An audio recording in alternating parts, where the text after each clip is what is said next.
Kepala Lembaga Mukjizat Ilmiah Al-Quran dan Sunnah di Mesir, Dr. Abdul Basit As-Said menegaskan, Badan Nasional Antariksa Amerika telah menyembunyikan kepada dunia bukti empiris ilmiah tentang malam Lailatul Qadar. Ia menyayangkan kelompok jutawan Arab yang kurang perhatian dengan masalah ini sehingga dunia tidak mengetahuinya. Menurutnya, sesuai dengan hadis Nabi bahwa malam Lailatul Qadar adalah baljah, tingkat suhunya sedang, tidak ada bintang atau meteor jatuh ke atmosfer bumi, dan pagi harinya matahari keluar dengan tanpa radiasi cahaya.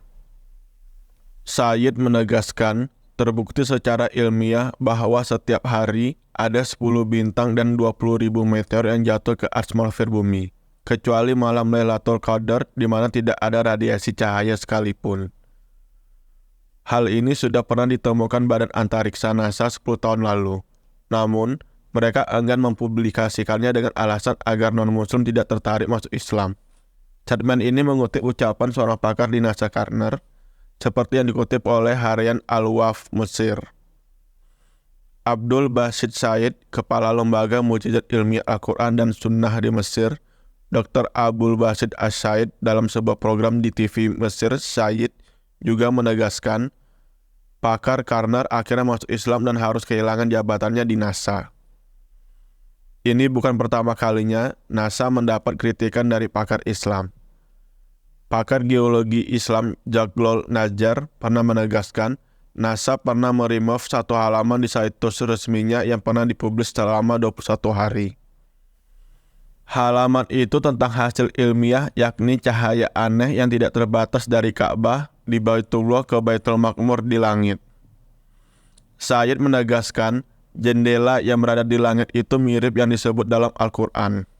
Dan jika seandainya kami membukakan kepada mereka salah satu dari pintu-pintu langit, lalu mereka terus-menerus naik ke atasnya, tentulah mereka berkata, sesungguhnya pandangan kamilah yang dikaburkan, bahkan kami adalah orang-orang yang kena sihir.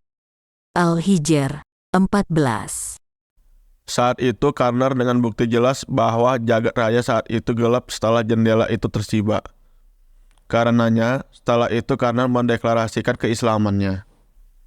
Setelah Karner masuk Islam, ia menafsirkan fenomena mencium Hajar Aswad atau mengisyaratkan kepadanya, seperti turut Abdul Basit Said, bahwa batu itu merekam semua orang mengisyaratkan kepadanya dengan lambaian tangan atau menciumnya.